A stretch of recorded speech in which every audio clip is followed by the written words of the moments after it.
Concepto del derecho romano. Antecedentes y origen. Se le llama derecho romano al ordenamiento jurídico que regía en ese entonces en la sociedad de la antigua Roma, desde su fundación en el año 753 a.C. hasta la caída del imperio en el siglo V después de Cristo. Ahora debemos ver que su nacimiento se debe principalmente a la división existente de la antigua sociedad romana entre dos clases sociales, llamados los patricios, los cuales fueron una clase social alta y privilegiada, ocupando la cima de todo y a su vez siendo descendientes de los padres fundadores de Roma. Y, por otro lado, tenemos a los plebeyos, personas que pertenecían a la clase social común y marginada en Roma. Pero, más tarde, estos, cansados de la desigualdad social y su nula participación política, incluso de no conocer sus propios derechos, estos se rebelarían contra los patricios, declarando que no reconocían a Roma como gobierno. Estos exigían mayor participación política y reparto de tierras entre campesinos. Este conflicto se resolvió finalmente a mediados del siglo gracias a la introducción de las 12 tablas y la creación de las instituciones en las que participaría la plebe. A raíz de todo esto, así surge nuestro derecho romano.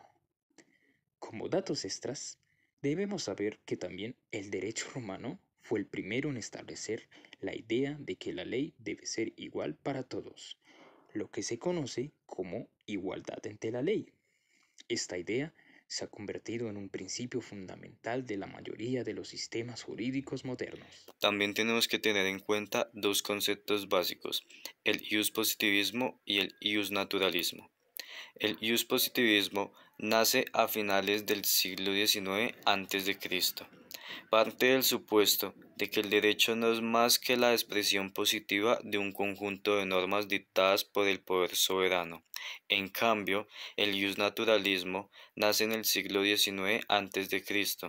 Sostiene que el derecho vale y por ende obliga, no de que lo haya creado un legislador soberano o porque tenga su origen en cualquiera de las fuentes formales, sino por la bondad o justicia intrínsecas de su contenido. La diferencia entre estos dos términos es que el iusnaturalismo se refiere al deber moral, mientras que el iuspositivismo se refiere al deber jurídico establecido en la norma jurídica.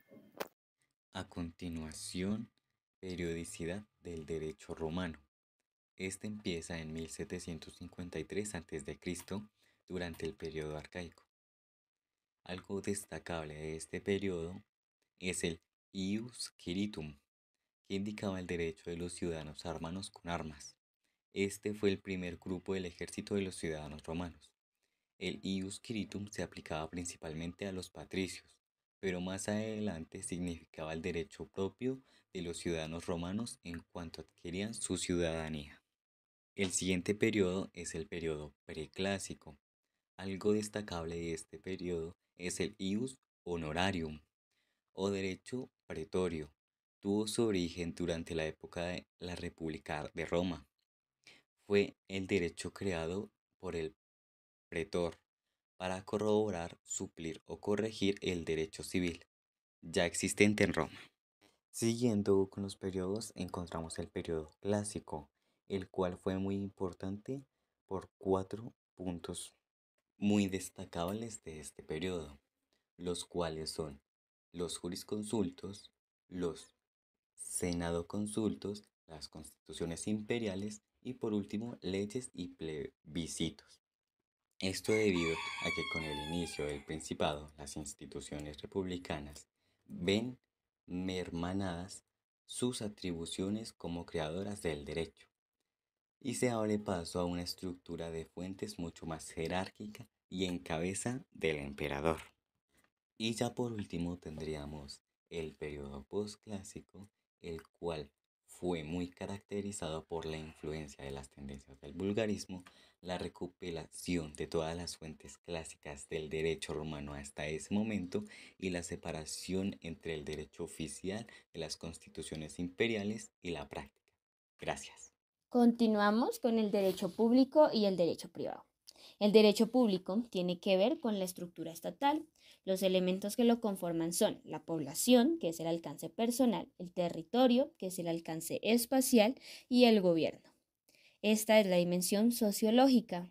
También es conocido como derecho objetivo, pues se desarrolla en la primera parte de la historia del derecho. Además, es el ordenamiento jurídico que rige de una manera coactiva una sociedad en un lugar y un tiempo determinado.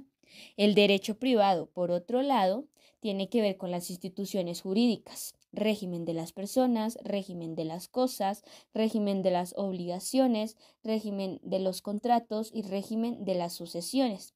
Esta es la dimensión normológica. Y también es conocido como derecho subjetivo, pues es la facultad concedida por el derecho objetivo a una persona para hacer algo. Es decir, como por ejemplo el derecho al voto, el derecho al trabajo, el derecho a la propiedad, entre otros. El derecho público es uno, mientras que el derecho privado son varios. Sin embargo, existe una conexidad y una complementariedad entre estos dos, pues cada uno coayuda para que el mundo jurídico pueda ser más integrado y pueda alcanzar plenitud. Hay un derecho, que es el procedimental, que es el puente para estos dos derechos.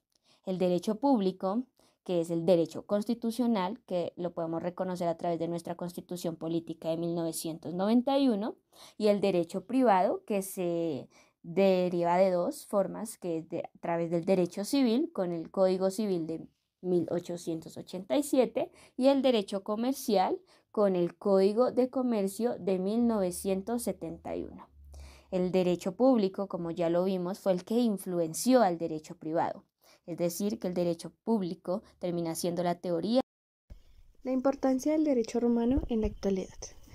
Hay que tomar en cuenta que el concepto de derecho romano es el nombre que le damos al conjunto de normas que rigieron la vida de la antigua Roma durante los 14 siglos de imperio que se mantuvo en pie. Las bases del derecho romano podemos encontrar durante más de 1000 años de legislación y formas de entender la ley del Imperio Romano. Abarcan desde el primer código de leyes de la antigüedad. Para construir el ordenamiento jurídico que forma el derecho romano, se tomó como base la costumbre, es decir, los actos sociales aceptados que a través de la repetición quedaban válidos como una forma de actuar legítima para responder una necesidad jurídica. Por tanto, los romanos regulaban su relación con el Estado como la privada entre los propios ciudadanos, apoyándose en las soluciones similares que habían resuelto de forma exitosa: conflictos de propiedad, compraventas viciadas, adquisición por posesión, continuidad en el tiempo, hurtos y delitos violentos.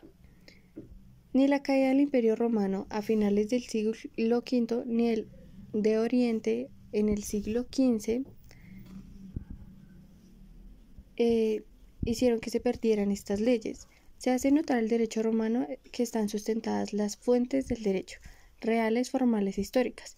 Las reales fueron acontecimientos de índole político, social y económico.